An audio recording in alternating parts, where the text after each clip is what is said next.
Peace, everybody. You listen to the Classroom and the Cell podcast. This is your brother, Marc Lamont Hill, and I am joined by Mumia Abu Jamal. Yo. Man, the people is out here struggling, working, man, fighting. I was thinking about you because I know you always struggling and fighting and building and reading and thinking it. And last episode we were talking about reading, and Tupac came up.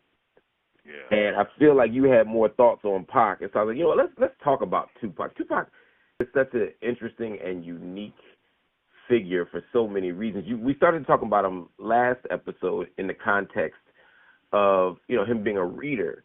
But help us understand, why does Tupac matter so much? And he continues to matter. I mean, we're talking about, this brother died September of 1996.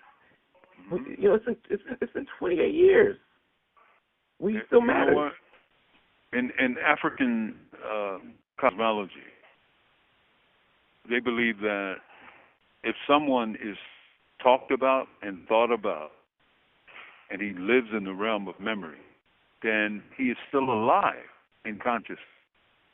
And because Tupac mattered, man. I mean, this cat came on the scene, a very young man, and you talking about a comet, man. He was a comet. This is a call meteor. from Pennsylvania State Correctional Institution, Mahanoy. This call is subject to recording and monitoring.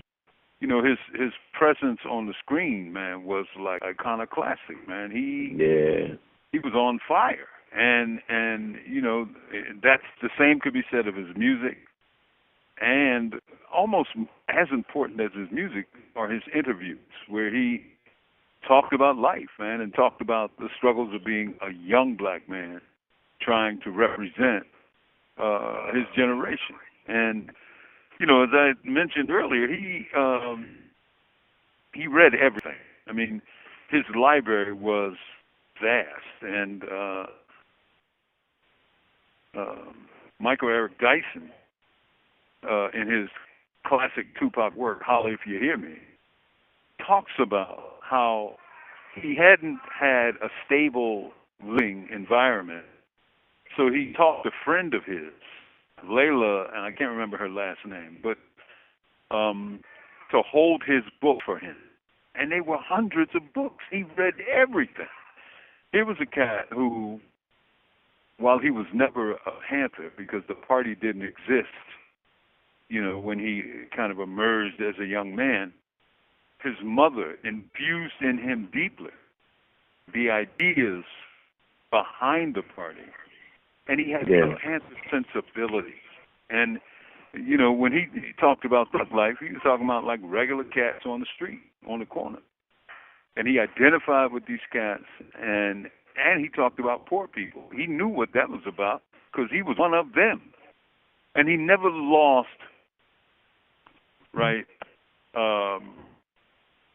affection and feeling. And, for poor people. But guess what else? You can't listen to Tupac without sensing his profound respect and love for women. Starting with his mama. Dear mama, nobody has done it better, and nobody has This is gone a call deeper. from Pennsylvania State Correctional Institution, Mahanoy. This call is subject to recording and monitoring. Then Tupac Amaru Shakur talking about his mama. I mean, his love for her was like above all. And, Brenda's got a baby. Come on, man. You dig? I mean, like, he took all of the stuff you were never supposed to do, right? That is to be sensitive and talk about love. I mean, we talk about, in the music, right? Young brothers talk about sex and getting some. But they don't talk about love because that ain't cool. He talked about love, man, and I think he rang in hearts of the people who listened to him. He's such a powerful and really beautiful brother in so many ways. I mean, you're right. That Panther Foundation was in him. When I actually not only read Michael Eric Dyson's book on Tupac, I actually had the the pleasure of being his teaching assistant as a graduate student for his course on Tupac twice, actually. That's first time I met Eric Dyson back 20 years ago, more than 20 years ago now, 22 years ago was TA in that course. And so I got to watch a lot. I got to watch all of the footage, all of the videos, all of the writings, and to see a young Tupac still in Baltimore talking about love, talking about masculinity, talking about politics, you could see a sensitivity, you could see a tenderness, you could hear a profound love in his voice, a sincerity, and you could hear that radical Panther politics. When Tupac gets complicated for me sometimes, where I struggle is when he goes West Coast, right? And for lots of reasons, right? They go to Marin City, they're in the Bay, and and just Layla Steinberg, who you're thinking about. Layla Steinberg, right? Yeah, she not only holds his books later, but she kind of takes him in, right, and mentors him and becomes a kind of guardian for him. And he went from East Coast poverty to West Coast poverty, but Layla had some resources, and Layla helped get him on a certain track, and he got caught up with Shock G and Digital Underground and got into the music thing and dancing. Yeah, all kinds of dope shit. But there's also this moment where Pac, I'm watching him on screen and I'm hearing him on records, and I don't hear the tenderness anymore. I still hear the critical analysis. Right. But there's a way that he started to perform this idea of masculinity that I know he had a profound critique of. There's this moment where black-on-black violence, which he's speaking out against, when he's making videos at the Performing Arts High School with Jada Pinkett. Now, in Baltimore, now all of a sudden, on the West Coast, he's out here talking about killing niggas. And and it's like, there's a way that he reminds me of a lot of Panther children. And a lot of movement children. They were given, and because they're my peers, I'm the generation of y'all. I came after y'all, so we're the kids who went to the rallies. We're the kids who sat in the audience while their parents were on the panels. We're the kids, who heard all the party line, who heard all the radical politics, in whatever traditions we came out of. Mm-hmm. But I'm not sure we were always cared for well, or I'm not sure that the care that we were given, which was good, was enough to protect us from a world that was still trying to make us niggas and still wanted us to die young and still, and so Pac got caught up in a whole. I don't know. He just filled with so many contradictions. Yeah. Well, as are we all, and that's a part of being human, and also living in a country which is riven with contradictions, right? And also think about this, we were part of, I'm talking about Tupac and his mom. I knew his mom before he was born.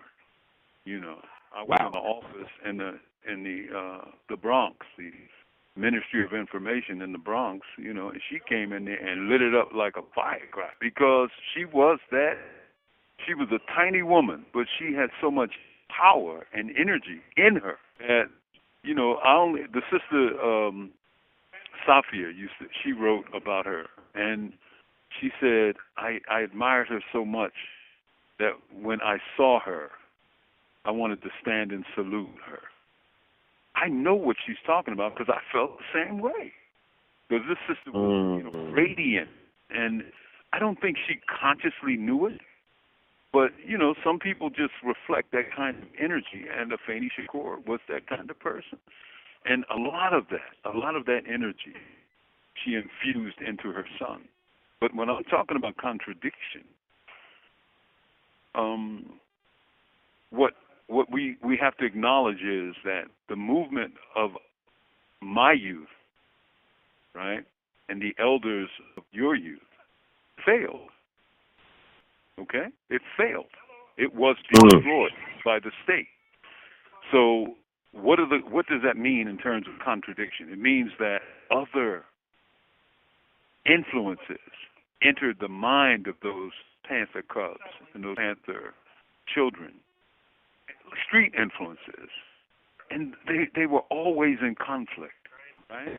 Because, when the Panthers got crushed and destroyed, who took to the street? The gangsters took to, right? They riding around in, limos and, got all the pretty women and got money and, they had, street appeal. Well, those kids, man, a lot of kids looked at them and their eyes sparkled, right? And they got hooked into that. That's the contradiction. And the Panthers were never so far from the street anyway. I mean, that's part of the vision, right? Is to radicalize the lumping. The lumping. And to take the gangsters and the pushers and the pimps and to radicalize them, and organize them for principled struggle. And so, Panthers were never that far from gangsters, so, and I mean that in the best way. Deeper than that, because, I mean, if you look at, like, how Oakland went and how Huey's coterie around him went, they adopted the thinking and, in many ways, the dress of street dudes. Yes. You dig? And, that's, in many ways, Elaine talks about how a lot of the cats, like, went left because that street life kind of hypnotized them. These are political people, but we still people. Yeah. You dig? Yeah. And Huey, he could never cut himself off from that, especially when he was getting high. Yeah. Once that happens, all bets are off, and we saw the tragic end.